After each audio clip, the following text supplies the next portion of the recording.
The flame emperor के last video में हमने देखा था कि स्यावियन होली फ्लेम को कंट्रोल करने के लिए जरूरी मटेरियल्स लेने एक ऑक्शन हाउस में गया था। अब देखते हैं कहानी में आगे क्या होता है। ये वो जगह नहीं है जहां तुम मनमानी कर सको। उस ऑक्शन हाउस के मैनेजर ने उस महंगे कपड़े पहने आदमी को गुस्से में कहा, महंगे कपड़ों वाले आदमी की पहचान क्या है ये छोड़ो, लेकिन सामने खड़े 5 स्टार डोडी वैंग लाओ की ताकत वह बिल्कुल भी झेल नहीं सकता। ऊपर से उसके पास खड़े 2 स्टार एम्परर रैंक अल्केमिस्ट को देख के तो मैनेजर की हालत और ज्यादा खराब हो गई। इसलिए वो उस मुसीबत खड़ी करने वाले आदमी की पहचान की परवाह नहीं कर रहा था। आंखें नहीं है क्या? जल्दी वो चीज निकालो जो मेरे यंग मास्टर को पसंद आई है, नहीं तो। महंगे कपड़े वाले आदमी के पीछे खड़ा एक अटेंडेंट बिना सिचुएशन समझे बोला, हे क्या ऐसे ही तुम लोग डैन फैंग में गेस्ट का स्वागत करते हो? वाकई दिल तोड़ने वाला है, स्यावियन ने हल्के से कहा और उसकी आवाज में हल्की सी खटास भी थी। सर शांति रखिए, मैं आपको संतोषजनक एक्सप्लेनेशन दूंगा, मैनेजर पसीना पसीना होके बोला।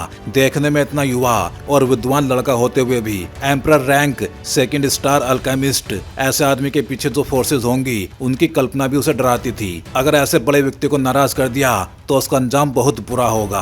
तुम दोनों बात आपस में सुलझाओगे या मैं फैसला सुनाऊं? हमारे अल्केमी वर्कशॉप में आके ट्रबल खड़ी की है और जगह भी गलत चुनी है। मैनेजर ने ठंडी सांस भरी। इन दोनों को छेड़ना ठीक नहीं, लेकिन एक हाई लेवल अल्केमिस्ट को नाराज करना तो और भी बड़ी मूर्खता है। चुप रहो, महंगे कपड़ों वाले आदमी ने अपने पीछे वाले अटेंडेंट को घूर के चुप कराया। फिर स्यावियन की तरफ आदरपूर्वक हाथ बांधते हुए बोला, मैं जिंग ली हूँ, मास्टर अल्केमिस्ट से माफी चाहता हूँ, ये छोटी सी भेंट स्वीकार करें। ये कहते हुए उसने स्यावियन को एक कार्ड थमाया। ये 4 पैटर्न डोवडी कार्ड था जिसे सिर्फ डोवडी के 4 स्टार एक्सेस के लिए यूज किया जाता है और कार्ड में थे पूरे 10 लाख गोल्ड कॉइन्स। हालांकि स्यावियन जैसी हस्तियों के लिए 10 लाख ज्यादा नहीं थे, लेकिन कोई आदमी इतनी आसानी से 10 लाख निकाल दे, इसका मतलब था इसकी बैकग्राउंड काफी मजबूत थी। सिर्फ 1 मिलियन जरा कम नहीं है? और तुम्हें भी पता है अल्केमिस्ट को सबसे ज्यादा किस चीज की कमी होती है? पैसे की।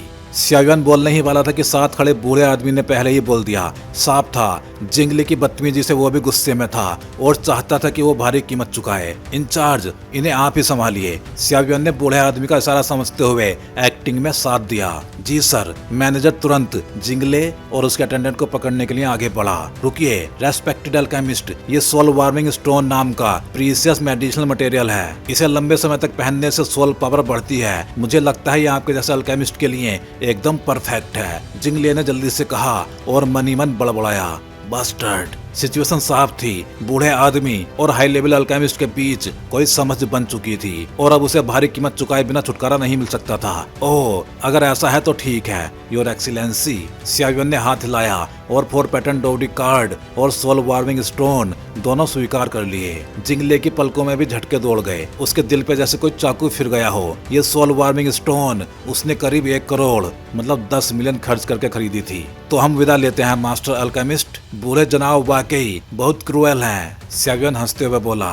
बस 2 नालायक लोगों को सबक सिखाया है, बूढ़े आदमी ने हंस के कहा। इसके बाद बूढ़ा आदमी स्यावियन को दूसरी मंजिल ले गया ताकि सॉइल की सॉर्टिंग करके उनका लेन देन पूरा कर सके। स्यावियन को भी भरोसा था कि ये पिल शॉप अच्छी जगह है और बिल्कुल लेजिट है, इसलिए उसे किसी धोखाधड़ी का डर नहीं था। जब स्यावियन डैन फैंग से बाहर निकला उसने देखा कि काफी देर हो चुकी थी, इसलिए वो अब अपने रेजिडेंस की ओर चल दिया। साथ ही वो अपने हाथ लगी सोल वार्मिंग स्टोन में काफी ज्यादा इंटरेस्टेड था। उसने जैसे ही उसे अपने रिंग में रखा उसमें से निकलने वाली बेहद कोमल पावर उसकी सोल रैम को धीरे धीरे नरिश कर रही थी। यूरू क्या हुआ? स्यावियन अपने दरवाजे पे पहुंचा तो उसने एक जाने पहचाने आकृति खड़ी देखी। पास जाकर देखा तो वो यूरू थी। वो तुरंत दरवाजा खोल के उसे अंदर ले गया। कुछ नहीं, बस किसी के गायब होने की खबर मिली थी तो मैं डर गई थी कि कहीं तुम्हारे साथ। यूरू ने स्यावियन को सही सलामत देख के राहत की सांस ली। नहीं मैं बिल्कुल ठीक हूँ, लेकिन तुम्हें सावधान रहना चाहिए, स्यावियन ने उसे दिलासा दिया। वो यूरू के मन को समझ सकता था। वो कोई कठोर इंसान नहीं थी, हालांकि उसके पास बहुत से अनरिजॉल्व सीक्रेट थे, लेकिन यूरू उसके शुरुआती साथियों में से थी जब वो डोवडी कॉन्टिनेंट पे आया था। कल क्या हुआ था तुम्हारे साथ? यूरू ने होठ हल्के से दबाए। सोच नहीं पा रही थी कि पूछना चाहिए या नहीं। कल कुछ नहीं, बस सोल पावर में कुछ गड़बड़ थी तो सीनियर ब्रदर मोचैन मुझे इंचार्ज के पास ले गए और सब कुछ ठीक हो गया। स्यावियन ने उसकी झिझक समझ ली और समझा के बोला। सियावियान, पता नहीं तुमने नोटिस किया या नहीं, लेकिन यहाँ कुछ अजीब सा है। मैं रात भर ठीक से सो नहीं पाई और मेरे माथे पे मौजूद उस रून से बार बार कोई पावर बाहर निकल रही थी। मैं समझ नहीं पा रही थी कि हो क्या रहा है, यूरू ने उलझन में कहा। सियावियान ने गौर से देखा, वाकई उसकी आंखों के नीचे गहरे डार्क सर्किल्स थे, जैसे वो ठीक से सो नहीं पाई थी। क्या तुम इसे देख सकते हो? जरा चेक कर दोगे? यूरो ने हल्का सा चेहरा लाल करते हुए कहा। ये ठीक नहीं है, वो रून तुम्हारी इनहेरिटेंस का हिस्सा है। सियावियान मना करने ही वाला था कि तभी यूरो के माथे का मिस्टीरियस रून उसके कंट्रोल में हल्की रोशनी छोड़ने लगा। सियावियान बच नहीं सका। वो तुरंत अपना डोची प्रोटेक्टिव बैरियर एक्टिवेट करके यूरो के माथे की ओर झुका, जांच करने के लिए एकदम तैयार। ये मिस्टीरियस रून ब्राइट मून फेरी की इनहेरिटेंस से मिला था। उसे पता था अगर किसी का टाइटल फेरी है तो उसकी ताकत निश्चित रूप से डोजियान मतलब फाइटिंग इमोर्टल लेवल की होगी। ऐसा कुछ साधारण कैसे हो सकता था? सियावियान को बेहद सावधानी रखनी थी। यूरो के माथे पे मौजूद रून धीरे धीरे फैलने लगा। सियावियान ने भौहें सिकोड़ ली। उसे उस शक्ति में से एक पावरफुल ताकत महसूस हुई जो जैसे उसके अंदर सील की गई हो। ये शक्ति मेरे शरीर में सील्ड नहीं है, मेरे अंदर कुछ ऐसा है जो इस ताकत से कम्युनिकेट कर सकता है क्रिसेंट मून फ्रूट की हेल्प से। जब मेरी स्ट्रेंथ एक निश्चित लेवल पे पहुंचेगी तभी मैं इनहेरिटेंस ले पाऊंगी, यूरो ने धीरे से कहा। किस लेवल तक पहुंचना होगा? सियावियान ने पूछा। कम से कम 5 स्टार डोवडी, यूरो ने थोड़ा उदास होकर कहा। डोवडी का हर स्टार बढ़ाना बहुत कठिन होता है। चिंता मत करो, तुम्हारी फ्यूचर अचीवमेंट्स 5 स्टार डोवडी से कहीं ज्यादा होंगी, सियावियान ने उसे दिलासा दिया।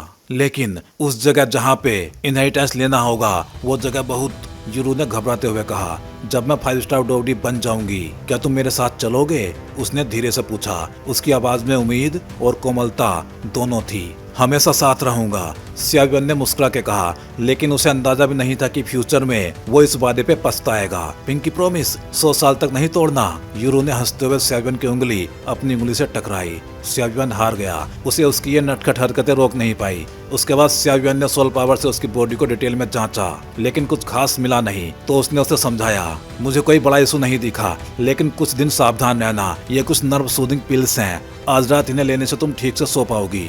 नहीं, ये बहुत कीमती हैं, मैं नहीं ले सकती, यूरो ने झिझकते हुए कहा। उसकी शर्म ने सियावियान को हंसा दिया। ले लो, हम दोनों के बीच इतना फॉर्मल होना ठीक नहीं। ठीक है, लेकिन मैं इसे एक उधार मानूंगी, फ्यूचर में जरूर चुका दूंगी। ठीक है, सियावियान ने हंसते हुए कहा। कुछ देर बातचीत के बाद वो यूरो को उसके रेजिडेंट तक छोड़ आया और फिर खुद के कमरे में लौट आया। उसने कमरे की सावधानी से जांच की, एक मजबूत सोल बैरियर लगाया और फिर सुकून से बैठा। अब उसने अपने सामने रखी हर चीज निकाली। लिंगजियान मतलब स्पिरिचुअल फ्लेम की clay, 3 flame flower, soul warming stone और 1 मिलियन वाला 4 पैटर्न डोवडी कार्ड। लिंगजियान को फ्लेम से आसानी से एक्टिवेट किया जा सकता था। 3 फ्लेम फ्लोवर उसने फ्यूचर में नीड के लिए खरीदी थी। ये बहुत रेयर थी, मिलना भाग्य की बात थी। कार्ड, लिंगजियान और 3 फ्लेम फ्लोवर उसने स्टोरेज रिंग में रख दिए। फिर उसने सोल वार्मिंग स्टोन को अपने हाथ में लिया। ये पत्थर सियावियान की हथेली के आकार का था, अनियमित आकार, और उसकी सतह पर चमकदार प्राकृतिक लहरें थी। सियावियान ने अपनी हथेली उस पर रखी तो उसमें से एक बेहद महीन रोशनी उसके शरीर में प्रवेश करने लगी। फिर उसे महसूस हुआ उसकी टेस्ट में खर्च हुई सोल पावर धीरे धीरे बहुत धीमी गति से वापस आ रही थी। इस चीज ने सियावियान को बेहद उत्साहित कर दिया। डोवडी कॉन्टिनेंट वाकई हाई लेवल प्लेन था। यहाँ पे ऐसी अजीब अजीब चीजें भरी पड़ी थी। दुनिया में कोई चीज इतनी परफेक्ट नहीं होती। ये सोल वार्मिंग स्टोन अच्छा है, लेकिन इसकी लिमिट है। तुम्हारी वर्तमान सोल स्ट्रेंथ के हिसाब से ये स्टोन 5 बार एब्जॉर्ब होने के बाद पूरी तरह वेस्ट स्टोन बन जाएगा। गोल्डन ड्रैगन किंग की आवाज गूंजी। क्या? सियावियान निराश हो गया। ये स्टोन अपर, मिडिल और लोअर ग्रेड्स में होते हैं। इनमें स्टोर्ड सोल पावर तुम एब्जॉर्ब करते हो, लेकिन एक बार एब्जॉर्ब हो जाए तो पत्थर बेकार हो जाता है, गोल्डन ड्रैगन किंग ने समझाया। ठीक है, सियावियान ने स्टोन रख दिया और आराम करने की सोची। कल 5th ग्रेड के टेस्ट की घोषणा होने वाली थी। वो लेटने ही वाला था कि तभी कमरे की हवा में अचानक काली गैस का बादल बन गया, डरावना, दहशत से भरा हुआ। अगले ही पल वो काला धुआं सीधे सियावियान पर झपट पड़ा। सियावियान, उस ब्लैक चीज से सावधान, गोल्डन ड्रैगन किंग की गड़गड़ाती हुई आवाज गूंजी। काला धुआं सियावियान को छूते ही जैसे कोई बैलून फट गया हो और सियावियान गायब। जब वो दोबारा प्रकट हुआ वो पूरी तरह अंधेरे से भरी किसी जगह पे था। ये कहाँ हूँ मैं? सियावियान दंग रह गया। वो आराम से सोने जा रहा था, लेकिन गोल्डन ड्रैगन किंग की चेतावनी के बाद वो इस मिस्टीरियस डार्क वर्ल्ड में पहुंच गया। उसने महसूस किया वो एक स्टोन बेड पे लेटा है। समझने का समय नहीं था। उसने तुरंत सोल पावर चारों दिशाओं में फैलाई ताकि पता चले कि ये जगह क्या है। मास्टर ये, सियावियन ने मन ही मन पूछा। ये एक अंडरग्राउंड वर्ल्ड लगता है और यहाँ घोस्ट ओरा बहुत डेंस है, बहुत सावधान रहो। गोल्डन ड्रैगन किंग की आवाज आई। सियावियन की परसेप्शन में ये जगह बेहद बड़ी थी और चारों तरफ टनल्स और पासेज फैले हुए थे। ऊपर वाले लोग इतने लोगों को क्यों पकड़ रहे हैं समझ नहीं आता। पहले वाली बैच भी कम बताई गई थी। कहते हैं और लोग पकड़ने होंगे, किसी अजीब सी अधूरे रूप वाली आवाज ने सुरंग में कहा। लेकिन इस बार इतने लोगों को उठा लाए हैं, क्या उन्हें डर नहीं कि जुआन सेंटियन के हाई ऑफिशियल्स का ध्यान इस पे जाएगा? खैर, ये हमारी चिंता का विषय नहीं है। मैंने इस बार तियानजी रूम में रहने वाले एक आदमी को पकड़ा है। वहाँ रहने वाले लोग साधारण नहीं होते। वही भूतिया आवाज सियावियन तक पहुंची। ये सुनकर सियावियन के दिमाग ने तेजी से सोचना स्टार्ट कर दिया। अपरिचित दुनिया, मिस्टीरियस कैप्चर। बेहतर यही था कि वो मौके का इंतजार करे और शांत रहे। सियावियन ने अपनी योजना के अनुसार धीरे धीरे आंखें बंद कर ली। अरे ये तो सिर्फ 3 स्टार डोवडी की पीक स्ट्रेंथ है। फिर ये तियानजी रूम में क्या कर रहा था? पहले पकड़ गए तियानजी रूम वाले कम से कम 4 स्टार डोवडी थे। क्या इन इंसानों से गलती हुई है? एक काला साया तैरते हुए सियावियन के पास आया और सेंस करने लगा। चलने के बजाय वो हवा में तैर रहा था क्योंकि उसके पैरों का अस्तित्व ही नहीं था। वो ब्लैक साया सियावियन को जांच ही रहा था कि तभी सियावियन को उसके अंदर से घोर, ठंडी, बेहद अजीब शक्ति महसूस हुई। ये ना इंसान जैसी थी ना किसी अन्य रेस जैसी। गोल्डन ड्रैगन किंग तुरंत बोला, ये घोस्ट है। घोस्ट? सियावियन ने भौहें सिकोड़ी। Yes, ghost. ये घोस्ट वर्ल्ड के जीव होते हैं। इनका घोस्ट ओरा बहुत भयानक होता है। अगर ये शरीर में प्रवेश कर जाए तो काफी समस्या खड़ी कर सकता है। बहुत सावधान रहो। सियावियन ने हल्का सा जवाब दिया और स्टोन बेड पे शांत पड़ा रहा। इसे उठा लो और वहाँ ले जाओ, साय ने आदेश दिया। तभी कुछ आकृतियां वहाँ आ गई। उनके शरीर नॉर्मल इंसानों जैसे थे, लेकिन उनकी आंखें पूरी तरह फीकी, बिना रोशनी की थी, मानो लिविंग डेड। कुछ देर बाद सियावियन को उठा के एक उजले स्टोन रूम में लाया गया। अंदर एक कोल्ड पूल मतलब हैंची था और वहाँ कई लोग पहले से मौजूद थे, ठीक उसी तरह बेहोश या अर्ध बेहोश। ये यहाँ पे भी है। सियावियन को हल्के से नीचे रखा गया। उसकी सोल फोर्स लगातार फैली हुई थी। उसे सेंस हुआ कि उसके बगल में एक छोटा डाव रोब्ड लड़का था, वही जिसे उसने पहले टी हाउस में देखा था। मू फैंग ने उसे भी नोटिस किया। उसने उंगलियां हिलाई और एक फेंट लाइट उसकी उंगलियों से निकल के सियावियन की ओर आई। यहाँ बहुत खतरा है। उस रोशनी के साथ मू फैंग की वॉइस सियावियन के मन में गूंजी। एनर्जी के साथ साउंड ट्रांसमिशन, कमाल है। सियावियन मन ही मन दंग रह गया और एक हल्की रोशनी मू फैंग की ओर भेजी। मुझे नहीं पता, मैं तो बस अपने बिस्तर पे सो ही रहा था। अचानक यहाँ कैसे आ गया? सियावियन ने ट्रांसमिट किया। थोड़ा इंतजार करो, मैं तुम्हें यहाँ से बाहर निकालूंगा। मू फैंग ने पूरे आत्मविश्वास से जवाब दिया। सियावियन ने आगे कुछ नहीं कहा, कहीं डिटेक्ट न हो जाए। कुछ देर में तैयारी कैसी है? एक ठंडी खुरदरी आवाज कमरे में गूंजी। वही ब्लैक शैडो फिर प्रकट हुआ। यहाँ पे कुल 100 इंसान है। काफी होंगे। किसी इनविजिबल स्रोत से एक भयभीत आवाज आई। नॉर्मल इंसान, आज मैं इन्हें घोस्ट वर्ल्ड की ताकत दिखाऊंगा। उस ब्लैक फिगर का घोस्ट और डांस होने लगा। सियावियन ने सेंस किया उसकी ताकत हुडू से थोड़ी कम थी। कुछ समय रुक के वो साया स्टोन रूम से बाहर चला गया। कमरा दोबारा शांत हो गया। चलो, मू फैंग धीरे से उठा और सियावियन भी उठ गया। ये क्या? सियावियन ने दरवाजे की ओर बढ़ते ही पाया एक इनविजिबल बैरियर रास्ता रोक रहा था। वो बाहर नहीं निकल सकता था। मेरी बारी, मू फैंग बोला। फिर उसने अजीब मंत्र पढ़े। जैसे ही चैंटिंग खत्म हुई, सियावियन और मू फैंग के शरीर धुंधले पड़ने लगे, जैसे आंशिक रूप से इनविजिबल। चिंता मत करो, ये टेम्परेरी है, मू फैंग ने कहा। सियावियन अब समझ गया। मू फैंग घोस्ट ओरा और ऐसे मामलों से काफी फैमिलियर है। मू फैंग कोल्ड पूल के पास पहुंचा और ध्यान से उसे देखने लगा। कोल्ड पूल बड़ा नहीं था, लगभग 3 मीटर व्यास का। पानी काला और गहरा दिखाई देता था। सियावियन चुपचाप खड़ा रहा और फिर बोला, क्या तुम्हें नहीं लगता कि इस कोल्ड पूल में कुछ गड़बड़ है? मू फैंग शांत हुआ, ध्यान लगाया और कुछ सोचने लगा। फिर उसने अपने कदम पीछे हटाए, छाती पे हाथ की अजीब सील बनाई, पैरों से विशेष स्टेप्स लिए और मंत्र बोला, मैजिक आई ओपन। उसी पल मू फैंग की आंखों से 2 विचित्र रोशनी निकल के सीधे कोल्ड पूल में उतर गई। वो सीन बेहद मिस्टीरियस था। मू फैंग ने आश्चर्य से कहा, मेरी जांच के अनुसार इस कोल्ड पूल के नीचे घोस्ट ओरा बेहद शक्तिशाली है। लगता है कोई बहुत ताकतवर घोस्ट वहाँ पे छिपा हुआ है। बहुत सावधान रहना। और इस कोल्ड पूल के तल में एक यिन स्प्रिंग आई है उसके भीतर एक जेड तालिस्मान है जो अब क्रैक होने लगा है। लगता है वो जेड तालिस्मान किसी शक्तिशाली घोस्ट को सप्रेस कर रहा था, लेकिन बहुत टाइम गुजरने से घोस्ट ओरा ने उसे खा लिया है और अब वो टूटने वाला है। स्यावियन ने भुहें तान ली। सोल परसेप्शन से उसे भी सब कुछ महसूस हो रहा था और भी बड़ा खतरा था। उसने पाया कि यिन स्प्रिंग आई में एक सील मौजूद थी। उसके भीतर मौजूद घोस्ट अभी तेजी से बढ़ रहा था, डरावनी स्पीड से, जैसे वो सील को तोड़ के बाहर आने की तैयारी कर रहा हो। सील के बगल में एक अजीब सी इरेगुलर ग्रूव भी था, जैसे वहाँ पहले कोई चीज रखी गई हो जो अब गायब थी। ये चीज अगर यहाँ बाहर आ गई तो बहुत बड़ा खतरा बन जाएगी। क्यों ना हम दोनों मिलकर इसे खत्म कर दें। मुफेंग और स्यावियन कोल्ड पूल के किनारे खड़े थे। मुफेंग उत्साहित होकर बोला, ये ठीक नहीं है। स्यावियन ने मना कर दिया। आखिरकार दोनों की सिर्फ 2 ही बार मुलाकात हुई थी। हालांकि उसे पता था कि मुफेंग भी सिलेक्शन टेस्ट में भाग लेने आया है, लेकिन बचाव जरूरी था। ऊपर से इस कोल्ड पूल की चीजें बहुत अजीब थी और मुफेंग का इसे अकेले हैंडल करना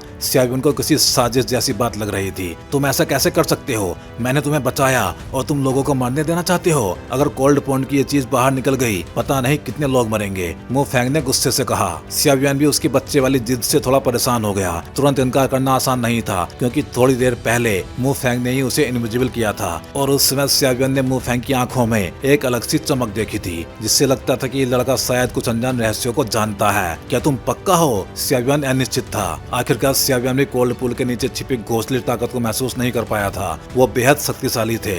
ऊपर से स्यावियन ने कभी घोस्ट टाइप बीइंग से लड़ाई नहीं की थी, जो उसे और ट्रिकी बनाता था। मैं भी पक्का नहीं हूँ, मुफेंग बोला, लेकिन मुझे लगता है तुमने भी उस आदमी की बात सुनी होगी। यहाँ इतने लोग हैं, सभी सिलेक्शन के लिए आए नए लोग। स्यावियन ने पीछे मुड़ के देखा। वास्तव में दूर अंधेरे में से 100 से भी ज्यादा काले साए जैसे लोग खड़े थे। अगर मेरा अंदाजा सही है, इन सभी को कोल्ड पॉन्ड में फेंक दिया जाएगा और अगर इस पॉन्ड के घोस्ट अपनी सील तोड़ दे तो यहाँ का मेन इंचार्ज भी बच नहीं पाएगा। तो क्या तुम कोशिश करने की हिम्मत रखते हो? मुफेंग ने बेझिझक कहा। स्यावियन से ज्यादा मुफेंग ही घोस्ट के बारे में कॉन्फिडेंट था, क्योंकि वो बचपन से ही ऐसे घोंसले बीइंग से निपटता आया था। तो कोशिश करते हैं, लेकिन अगर कुछ भी गलत लगे तुरंत भागेंगे। स्यावियन गंभीर होकर बोला।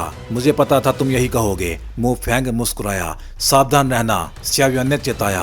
कोल्ड पूल से उठते डेथ ओरा ने स्यावियन को असहज कर दिया था। मुफेंग की फिंगर रिंग से लाइट निकली और उसके दोनों हाथों में कुछ ऑब्जेक्ट्स आ गए। वह मंत्र पढ़ रहा था। उसके पूरे शरीर से नीली रोशनी की वेव्स निकल रही थी। बाएं हाथ से गैस्चर्स, दाएं हाथ में वुडन स्वॉर्ड, और वह कोल्ड पूल के चारों ओर चलने लगा। मुफेंग लगातार मंत्र पढ़ते हुए वुडन स्वॉर्ड घुमा रहा था, जैसे कोई तांत्रिक स्पेल प्रैक्टिशनर। देखने में अजीब और मजेदार दोनों था। स्यावियन हल्का सा हंस पड़ा। उसे ये बच्चा थोड़ा अजीब लगा, लेकिन उसे महसूस हुआ कि जहाँ भी मुफेंग चलता वहाँ रोशनी का चिन्ह छोड़ जाता।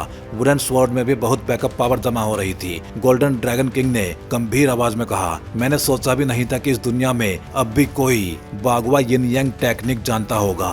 बागवा यिन यांग टेक्निक? स्यावियन चौंक गया। गोल्डन ड्रैगन किंग ने कहा था कि ये दुनिया बहुत विशाल है और कल्टीवेशन की राहें भी अनगिनत है। अब स्यावियन को समझ आया कि मुफेंग घोस्ट से क्यों नहीं डरता था। वो वाकई बहुत रेयर स्किल रखता था। अजीब बात है, इस कोल्ड पूल की चीज मुझे जानी पहचानी क्यों लग रही है, गोल्डन ड्रैगन किंग ने कहा। लेकिन स्यावियन कोल्ड पूल को घूर रहा था, उसे सुन नहीं पाया। मुफेंग ने जोर से मंत्र बोला और वुडन स्वॉर्ड चमकते नीले प्रकाश से भर गया। एक तेज श्यान स्वॉर्ड ची कोल्ड पूल की सतह पे पड़ी। पानी कई मीटर ऊंचा उछला। फिर कोल्ड पूल से अनगिनत काले धुएं उठे, लेकिन मुफेंग की स्वॉर्ड ओरा उन्हें नष्ट करती जा रही थी। इसके बाद मुफेंग ने ब्लड कलर्ड तालिस्मान निकाला और अपने दाएं हाथ की उंगली काट के उस पर तेजी से लंबे लंबे ब्लड स्पेल्स लिखे। फिर उसने ताबीज को कोल्ड पूल पे मारा। ताबीज तुरंत एक बड़े एनर्जी ड्रैगन में बदल गया और कोल्ड पूल में घुस गया। जैसे ही ब्लड तालिस्मान नीचे गया, पानी वॉयलेंटली हिलने लगा। कोल्ड पूल अंदर तक कांप रहा था। काले धुएं के बादल ऊपर तैरने लगे, पर एनर्जी ड्रैगन की ताकत ने उन्हें मिटा दिया। पर तभी कोल्ड पूल के अंदर से एक भयानक ब्लैक बीम ऊपर उठी। वह एनर्जी ड्रैगन और पूल की वाटर फोर्स दोनों को तोड़ता हुआ सीधे मुफेंग की तरफ बढ़ा। मुफेंग के वुडन स्वॉर्ड से माउंटेन जैसा ओरा फूटा और बीम से भिड़ गया। स्यावियन तुरंत हरकत में आया। उसकी डोवची पूरी ताकत से सर्कुलेट होने लगी। एक भयंकर मिल्की व्हाइट डोवची काले बीम पे पड़ी। तभी कोल्ड पूल के ऊपर एक काला आकार उभरा। धीरे धीरे पूरा घोस्ट फॉर्म बन गया। अत्यंत ठंडा, अत्यंत भयानक। ये तो बहुत रेयर घोस्ट है, बेहद शक्तिशाली, कम से कम अर्ली फॉरेस्टर डोवडी जितना। मुफेंग चिल्लाया और उसने फिर एक डार्क ब्लू स्लैश घोस्ट पे मारा। घोस्ट ने हंसी जैसी आवाज की और धुएं में बदल के गायब हो गया। अगले ही पल घोस्ट स्यावियन के पीछे पीछे प्रकट हुआ, लेकिन स्यावियन पहले से ही अलर्ट था। उसने पलट के घोस्ट पे पाम अटैक मारा। घोस्ट को चोट तो नहीं लगी, बस स्पंज पे मारने जैसा महसूस हुआ।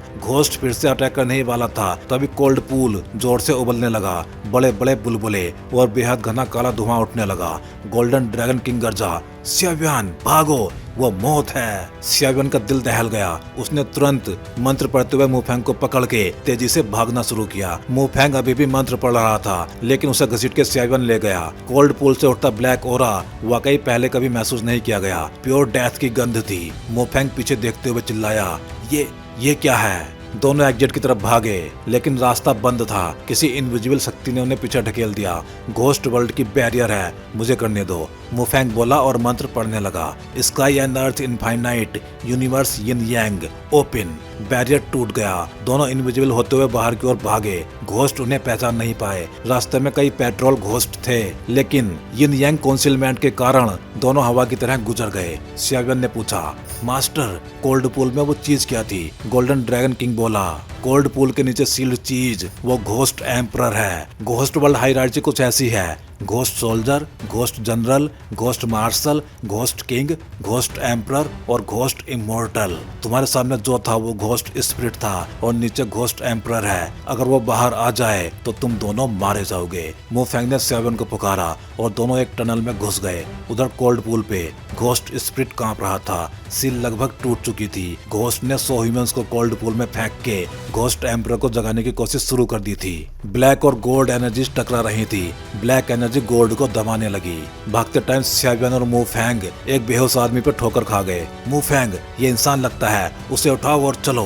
दोनों उसे उठा के एग्जिट की ओर भागे। कुछ मिनट बाद उन्हें रोशनी दिखाई दी। वो एग्जिट था। तेज रोशनी से आंखें चौंधिया गई। धीरे धीरे सब साफ दिखने लगा। एग्जिट वही रास्ता था जहाँ से वो फेरी से उतर के टेस्ट प्लाजा आए थे। हमें तुरंत चीफ इंचार्ज वू जियांग को बताना होगा, दोनों ने एक साथ कहा। फिर एक दूसरे को देखा और हंस पड़े। स्यावियन की बाहों में रखा आदमी अब धीरे धीरे जागने लगा था। वो दोनों वू जियांग के रेजिडेंट की ओर चले और स्यावियन की बाहों में रखा शख्स भी जैसे जैसे हवा में हल्का हो रहा था अब जागने की ओर था। वो शख्स अभी भी कोमा में था। मिस्टर वू, क्या आप वहाँ हैं? स्यावियन ने घातक रूप से घायल बंदा उठाए हुए आवाज लगाई और पीछे पीछे मुफैंग भी खड़ा था। दोनों ने जोर से नॉक किया। कमरे के भीतर वू जियांग कुछ एंशिएंट किताबें पढ़ रहा था। इतने जोर की नॉकिंग सुन के वो थोड़ा भौहें चमका गया। साफ था, नाराज भी था। बेशक वू जियांग इन दिनों बहुत व्यस्त रहा था।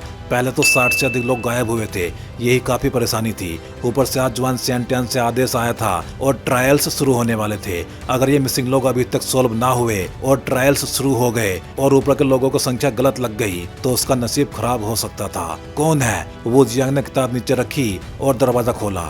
Jiang yuan? जब उसने देखा कि स्यावियन की बाहों में रखा शख्स कौन है तो वो जोर से चिल्लाया, अंकल वू, अंदर चलिए, बात करनी है, यहाँ बहुत लोग हैं। स्यावियन ने कहा। अंकल वू ने जब उस आदमी की हालत देखी तो उसकी आंखें सिकुड़ गईं और आंखों में गहरा अंधेरा आ गया। ठीक है, जल्दी अंदर आओ, वो जियांग ने घबरा के कहा। उन्होंने स्यावियन और मुफैंग को अंदर बुलाया। बाहर की ओर झांक के फिर दरवाजा जोर से बंद कर दिया। क्या हुआ? दरवाजा बंद करते ही वो जियांग ने गहरी आवाज में पूछा। सच बताऊं तो अंकल, ऐसा हुआ, कल रात हम अपने कमरे में आराम कर रहे थे। जैसे ही आंखें बंद की अंधेरी जगह में पहुंच गए। स्यावियन ने बोला और देखा कि मुफैंग थोड़ा कमजोर लग रहा था। फिर आगे कहा, ऐसा कैसे हो सकता है? वो जियांग सुन के हैरान रह गया। भले ही ये जगह उनके द्वारा अर्जित साइट नहीं थी और ये यहाँ अस्थायी रूप से रह रहे थे, पर नए लोगों के रहने की जगह वो जियांग ने पहले से इंस्पेक्ट कर रखी थी। कोई दिक्कत नहीं होनी चाहिए थी। अगर सच में स्यावियन की बात सही है तो समस्या बड़ी है। स्यावियन, आगे बताओ, वो जियांग ने कहा। जब मैं कल रात अपने कमरे में सोने वाला था तो जैसे ही अंधेरा हुआ मुझे उस मिस्टीरियस डार्क पासेज में भेज दिया गया। पहले उस पासेज में जाते ही मेरी बॉडी में एक हल्की सी कमजोरी आई। बहुत सोने का मन हुआ, पर मेरे प्रयास से मैं खुद को संभाल पाया, इसलिए मैं डिफीट नहीं हुआ। फिर कुछ अजीब और डरावने फिगर्स हमारे बेहोश साथियों को जमा कर रहे थे, जैसे कोई बड़ा प्लान कर रहे हो। और वो पासेज चारों दिशाओं में फैला हुआ है। कई रास्ते हैं, सावधानी ना रखो तो खो जाओगे। सबसे जरूरी बात यह है कि उस पासेज में एक कोल्ड पॉन्ड है। उस कोल्ड पॉन्ड में किसी पावरफुल क्रिएचर को सील किया गया लग रहा है। मुफैंग और मैंने अटैक किया, पर वहाँ की शक्ति ने हमें चौंका दिया और हम बस अलग से भाग पाए। सियाव्यान ने सब कुछ एक एक करके बता दिया। आखिर ये 100 लोगों की सेफ्टी का सवाल था, इसने कोई रोक टोक नहीं रखी। और जो आदमी मेरे पास था वही था जिसे हम भागते वक्त रास्ते में मिले। सियाव्यान की आवाज धीमी थी पर वाक्य वू जियांग के दिल पे जैसे बिजली गिरा गया। वो बंदा नीचे रखा गया और वू जियांग तुरंत उसकी मदद करने दौड़ा। वो सचमुच घोस्ट है। घोस्ट ची का शरीर में आना बहुत खतरनाक होता है। वू जियांग जो खुद भी एक बड़ा फाइटर था, धीरे धीरे जियांग युआन की बॉडी को चेक करने लगा और फिर जियांग युआन की बॉडी पे लगे ब्लैक ची को घूरा। ये मेरी बहुत बड़ी नाकामी थी। मैंने सोचा भी नहीं था कि ऐसी बड़ी दिक्कत हो जाएगी। ये सुन के वू जियांग ने भी गहरी सांस ली। अंकल वू, अब खुद को दोष देने का समय नहीं है। सबसे पहला काम है उन नए लोगों को पासेज से रेस्क्यू करें, वरना बाद में हालात और बदल जाएंगे। मुझे लगता है वो जो औरत थे पासेज में वो इंसानी नहीं, वो घोस्ट वर्ल्ड के घोस्ट हैं। उन्होंने चुपके से इतने लोगों को उठाया। ये निश्चित रूप से कोल्ड पॉन्ड की चीजों से जुड़ा है। मु फेंग बोला, जहाँ से तुम लोग भागकर निकले थे वो एंट्रेंस कहाँ है? मुझे वहाँ ले चलो। वू जियांग ने कहा। तीनों ट्रेल की ओर चल पड़े। ये अजीब है, हम तो यहीं से निकले थे, पर अब एग्जिट कहाँ गायब हो गया? मु फेंग पहले ही बोला। चेहरा पजल्ड था। क्या तुम पक्का हो कि यही था? वू जियांग ने चिंता से पूछा। हाँ यही तो था, पर अब एग्जिट किसी तरह गायब हो गया है। सियाव्यान ने घटती आवाज में कहा। वो दोनों तो यहीं से निकले थे, एग्जिट कैसे बिना वजह गायब हो सकता है? मैं इसे आजमाता हूँ, मु फेंग ने कहा और फॉर्मूला पढ़ने लगा। जैसे ही वो मंत्र पढ़ रहा था, मु फेंग के माथे पे दोनों आंखों के बीच एक लूमिंग आई धीरे धीरे प्रकट हुई। मु फेंग ने यह स्पेल कास्ट करते ही वो जियांग कुछ बोलने वाला था, लेकिन फिर अपने शब्द वापस ले लिए। वो देखना चाहता था कि हो क्या रहा है, बाकी बातें बाद में की जा सकती थी। इस ट्रेल पे रोज खेलने वाला एक 10 साल का बच्चा भी वहीं था। उसकी आवाज मिल्क लाइक थी। तुम फिर आ गए? ये क्या कर रहे हो? ये वो रास्ता है जो हमने बनाया, क्या तुम इसे बिगाड़ना चाहते हो? उस बच्चे की हीन सी आवाज कुछ लोगों के कानों में गूंजी। फिर बच्चा गुस्से में दौड़ा आया और सियाव्यान और बाकियों पे उंगली उठा के बोला, मैंने पहले अपनी माँ से कहा था कि ये जगह तुमको नहीं देनी चाहिए, पर माँ नहीं मानी। अच्छा करो, अब तुम लोग हमारे इधर टेरिटरी ऑक्यूपाई कर रहे हो और झूठे बहाने बना रहे हो। बच्चे ने ललकारते हुए कहा, हम बस यहाँ से गुजर रहे थे, कोई बुरा इरादा नहीं था। चलो। वू जियांग ने सियाव्यान को विंक किया और कहा, अगली बार आए तो मैं माँ को बता दूंगा। बच्चा बिना रुकावट के बोला। सियाव्यान और उसके साथी ट्रेल को छोड़ के वू जियांग के रेजिडेंट की ओर बढ़े। कैसा लगा मु फेंग? वू जियांग ने पूछा। अंकल बड़ा अजीब है, मैंने अपनी आंखें खोली और देखा जहाँ से हम निकले थे वहाँ अब कोई प्रॉब्लम नहीं थी। जैसे कि पहले वहाँ ऊपर मिट्टी का ढेर था और अब एग्जिट गायब हो गया हो। यिन यांग की टेक्निक ने ऐसा पहले कभी नहीं दिखाया था। मतलब एग्जिट हवा में ही वैनिश हो गया। ये कैसे संभव है? अंकल वू, उस बच्चे का क्या सीन है? सियाव्यान ने देखा कि अंकल वू बच्चे के साथ बहुत सिविल था। वो बच्चा यहाँ के शासक का बेटा है, इसीलिए यह मामला लंबे समय तक डिस्कस करने वाला है। जाओ नीचे, 5th क्लास टैलेंट भी आज बाहर आ रहे हैं, जाके देखो। सिलेक्शन कल से शुरू होने वाला है। तुम अपना बेस्ट दो और सिलेक्शन में भाग लो, हम इस मामले को संभाल लेंगे। इस ट्रायल के अवार्ड्स भी काफी अच्छे हैं। वू जियांग ने कहा। ठीक है। दोनों ने सुना और फिर चले गए। वू जियांग पे इतना भारी घोस्ट ची कैसे आ गया और वो पासेस का एग्जिट हवा में कैसे गायब हुआ? क्या वो कोल्ड पॉन्ड वाला घोस्ट वही है? वू जियांग ने कुछ विचार करके एक पत्र निकाला, कुछ शब्द लिखे और ऊपर की ओर स्पेस को तोड़ते हुए भेज दिया। लेटर पे केवल एक वर्ड लिखा हुआ था, अर्जेंट। एक विशाल हॉल के सामने एक रेड कपड़े पहने आदमी आराम से चाय पी रहा था। अचानक वॉइड में कंपन आया और एक एनवलप जिसपे अर्जेंट लिखा था प्रकट हुआ। उसने हाथ हिला के एनवलप खोला और कुछ टाइपिंग उसके सामने उभरी। होंग सैन में एक पावरफुल घोस्ट हो सकता है, प्लीज हेल्प भेजिए। इस पहाड़ का नाम होंग सैंग था। अजीब बात यह थी कि आमतौर पे पहाड़ियों की मिट्टी भूरे या फिर काले रंग की होती है, पर इस पहाड़ की मिट्टी पूरी तरह लाल थी और आश्चर्यजनक रूप से लाल, मानो ब्लड की तरह चमकती हुई। होंग सैन जुआन सैंटियन के उपनगरीय इलाके में एक छोटी सी पर्वत श्रृंखला था। यह जुआन सैंटियन के असली पर्वतों के मुकाबले बहुत छोटा था, पर होंग सैन का भौगोलिक स्थान बढ़िया था। इसी वजह से जुआन सैंटियन ने यहाँ का उपयोग हर साल कुछ समय के लिए एक स्ट्रॉन्ग होल्ड के रूप में करने का निर्णय लिया, नए लोगों को आकर्षित करने के लिए। और बदले में जुआन सैंटियन भी होंग सैन के सेक्ट्स को कुछ नहीं तो कम से कम कल्टीवेशन रिसोर्सेज देता था। होंग सैन के भीतर एक शक्तिशाली सेक्ट था जिसका नाम होंगू था। आम लोगों को यह समझ में नहीं आता था कि इसे इस नाम से क्यों बुलाया गया, पर ये रेड वैली जुआन सैंटियन के एरिया में एक स्ट्रॉन्ग सेक्ट माना जाता था। हालांकि इसका चीफ एक महिला थी, पर उसकी कल्टीवेशन इतनी हाई थी कि वो 6 स्टार डोवडी के लेवल की ताकत रखती थी। इसलिए कितने कितने ही लोग इस माउंटेन रेंज पे मोहित हुए, पर 6 स्टार डोवडी की पावर के आगे सभी को पीछे हटना पड़ता था और इसीलिए रेड वैली पिछले कई सालों से शांत रही थी। रेड माउंटेन्स में कई शानदार इमारतें थी, नॉर्मल दिखने वाली कोई बिल्डिंग नहीं थी। ज्यादातर भवन अनोखी आकृतियों वाले और काफी लैविश थे। इन सबको बनाए रखने के लिए सचमुच धनराशि की जरूरत पड़ती थी, जो ये दिखाता था कि इस रेड वैली की विरासत कम नहीं थी। बिल्डिंग्स ज्यादातर पहाड़ी की आधी ऊंचाई पे केंद्रित थी। होंगू की सारी इमारतें पहाड़ी के बीच में बाउंड थी। ऊपर और नीचे के हिस्से होंगू के लोगों ने बांट रखे थे। ऊपर की मंजिलों पे होंगू के मूल निवासी रहते थे, जबकि निचली मंजिलों पे सिलेक्शन में आने वाले न्यूकमर्स रहते थे। दोनों पक्ष एक दूसरे का सम्मान करते थे, इसलिए ऊपर नीचे वाले आमतौर पे एक दूसरे को डिस्टर्ब नहीं करते थे। ऊपर की मंजिल पे एक शांत कमरे में अंधेरे में एक आग की लो धीरे धीरे जल रही थी। वो फ्लेम आश्चर्यजनक रूप से काली और भयानक थी, देखने वाले को एक तरह की बुराई का एहसास देती थी। जरा और ध्यान से देखने पे इस अंधेरे की रूपरेखा बदलती दिखाई दी और उसमें वही कई घोस्ट दिखे जो स्यावियन और बाकी ने कुल पॉइंट के अंदर उस स्प्रिंग में देखे थे। युकुआन, तुम मुझे क्यों ढूंढ रहे हो? कमरे में एक औरत की क्लियर आवाज धीरे से गूंजी। औरत एक सादा स्कर्ट पहने थी, उसके लंबे बाल एक नाजुक हेयर पिन से सुलझे हुए थे। उम्र थोड़ी अधिक जरूर थी, पर उसका सौंदर्य छिप नहीं पाया था। कुछ खास नहीं, युकुआन ने कहा। मैं बस बताना आया था कि हमारी कोऑपरेशन में कुछ गड़बड़ हो गई है। कुछ लोग पकड़ लिए गए और कुछ भाग निकले। क्या योजना समय से पहले ही चालू होने वाली है? युकुआन ने धीरे से कहा। हालांकि ये औरत उनके घोस्ट वर्ल्ड से किसी तरह की मांग करने वाली थी, पर वर्तमान सिचुएशन देख के लगता था कि कोल्ड पूल में बड़े लोगों की सील अभी टूटनी बाकी थी और वो उनके ओपोनेंट नहीं थी, इसलिए वो अभी सम्मान दिखा रहा था। ये सच था कि उनके घोस्ट वर्ल्ड वालों की चूक थी कि लोग भाग निकले, पर घोस्ट वर्ल्ड में न्याय नहीं चलता। उनकी बातें उनकी फिस्ट की ताकत पर आधारित होती थी। क्या तुम लोगों ने काम में सचमुच गड़बड़ कर दी? ये छोटी सी बात भी संभल नहीं पाई। जब होंगई बोली तो वो क्रोधित थी। वो इस रेड वैली की मालिक थी। उसका नाम होंगई था, जिसकी वजह से वो घोस्ट वर्ल्ड के न्यू कमर्स को छुपा के उठाने की छोटी छोटी हरकतों से परिचित थी और यही थी उसकी और घोस्ट वर्ल्ड के बीच की कुछ अनजानी कोऑपरेशन। लेकिन इस बार उन्होंने सैकड़ों लोगों को उठा लिया। ये थोड़ा विश्वास करने योग्य नहीं था और अब कुछ लोग भाग भी गए। यदि भागे लोगों की बात बाहर फैल गई तो बड़ी परेशानी हो जाएगी। जब हमने शुरू में कोऑपरेशन की थी, तुमने घोस्ट वर्ल्ड के लिए कैसे गारंटी दी थी? होंगई गुस्से में बोली। पहले हर नए रिक्रूट सिलेक्शन में लोग गायब हो जाते थे, पर होंगई की वजह से जुआन सैंटियन के लोगों ने ज्यादा ध्यान नहीं दिया और मामला शांत रहा। इस बार इतनी अधिक संख्या में गायब होना जुआन सैंटियन के हाई ऑफिशियल्स के बीच सेंसेशन पैदा कर सकता था। फिर युकुआन बोलता है, ये भी हमारी मजबूरी थी। इस बार हमारे एल्डर्स सील तोड़ देंगे। पिछली सारी प्रिपरेशंस इसी के लिए की गई थी। बकवास, होंगई फटफड़ी। इस बार तुम लोग बहुत बेपरवाह रहे। मैं इसे कैसे झेलूं? इस बार जब काम पूरा हो जाएगा तो तुम्हारी मांगे भी पूरी हो जाएंगी। क्या तुम अभी भी जुआन सैंटियन से डर रही हो? युकुआन ने जल्दी से कहा। उसने अपना चेहरा बचाए रखना चाहा। अभी वो होंगई के सामने अपना मन नहीं हार सकता था। होंगई थोड़ी देर सोच में पड़ी, फिर बोली, ठीक है, टेस्ट कल से शुरू हो रहे हैं। मैं तुम्हारे साथ सहयोग करूंगी। उम्मीद है तुम अपना वादा पूरा करोगे, वरना। युकुआन ने कहा और फिर वो काले धुएं में बदल के वापस कोल्ड पूल की ओर लौट गया। ये देख के होंगई का ऑरा थोड़ा नरम हुआ। वो छोटी सी औरत की तरह बदल गई।